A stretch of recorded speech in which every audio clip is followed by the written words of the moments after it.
We've been keeping an eye on stable coins as they keep setting new marks. The value of all stable coins has now reached more than $280 billion. This is an increase of about 6% in the past 30 days. Even though transfer traffic and other things like that are going down a bit, holders are still growing. It's crazy to see that almost 200 million people now own safe coins.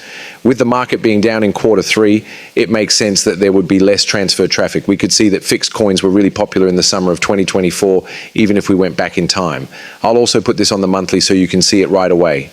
As May came around, steady coins were going crazy. After that, they kind of dropped off until the end of the year when the market just went down. It wasn't really that exciting. After that, things went crazy in November and December. In fact, the most money was transferred each month in December when it reached almost $4 trillion.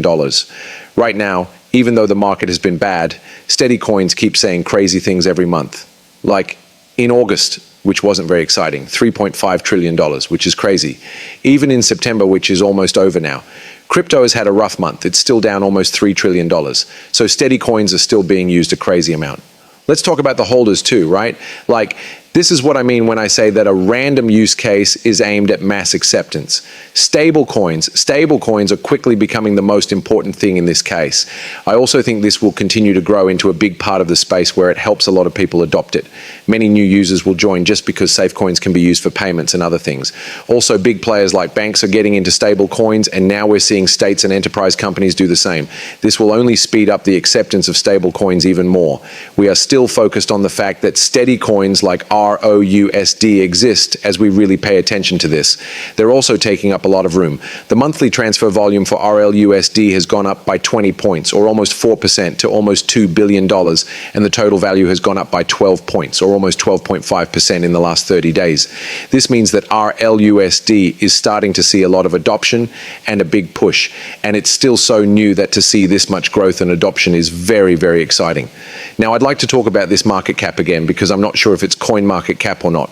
Anyway, we are now over $300 billion in stable coins, which is crazy, and RLUSD is really moving up the list. I do think that if we really want to get into the top 5, RLUSD needs to start growing in a big way.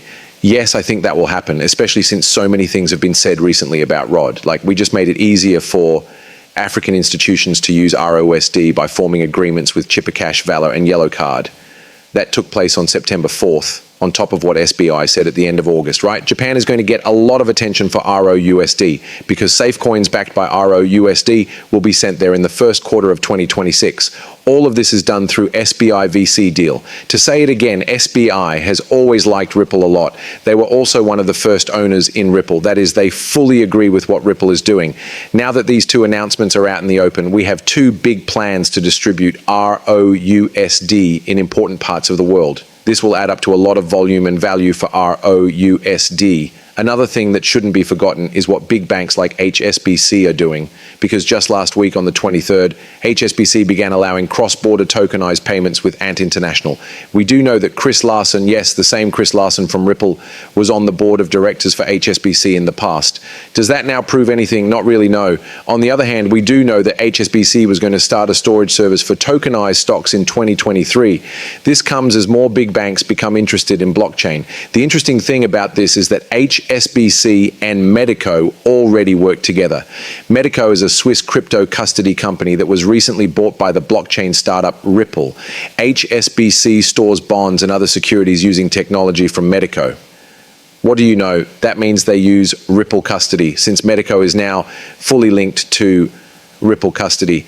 If we think about this rationally, the recent news that HSBC is rolling out cross-border tokenized deposits makes me think that Ripple probably has something to do with this.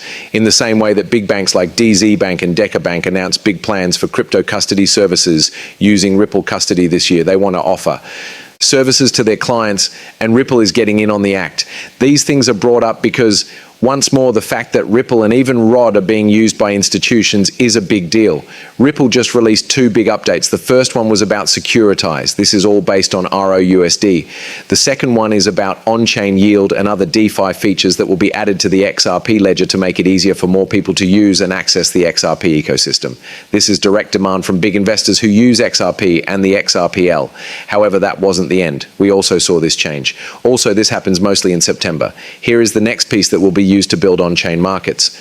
We are working with DBS Bank and FTI Global to set up repo markets that will use stable coins and tokenized security. People who own RLUSD can trade it for Franklin Templeton's SG Benji Money Market Fund, which will be tokenized on the XRP ledger and listed on DBS's digital exchange. This will make them interest and give them more places to buy and sell cryptocurrency. And this is from Ripple. Institutional support is building on-chain. Let me talk about all of this because one of my good friends, Max Avery, wrote a great post about the big push around USD. In other words, RLUSD changes everything about the XRP system. I agree with this because once more, institutional acceptance is what Ripple is all about and always has been, building DeFi on the XRP system. RLUSD makes this possible. It was kind of like Ripple's answer to being able to use any stablecoin has become the rocket fuel for institutional usage. This is how the XRP ledger plus RLUSD is changing the way money is handled around the world. RLUSD came out at the end of 2016 and its market value has already reached $789 million. At number 90 on the coin market cap list, at a difference of 0.01%, the USD peg stays rock strong. Institutions like Security and RLUSD gives it to them. Bybit just added spot trading for RLUSD, and in just hours, XRP open interest increased to 1 billion. Through new on-ramps, billions of dollars worth of retail and institutional capital are flooding into the environment.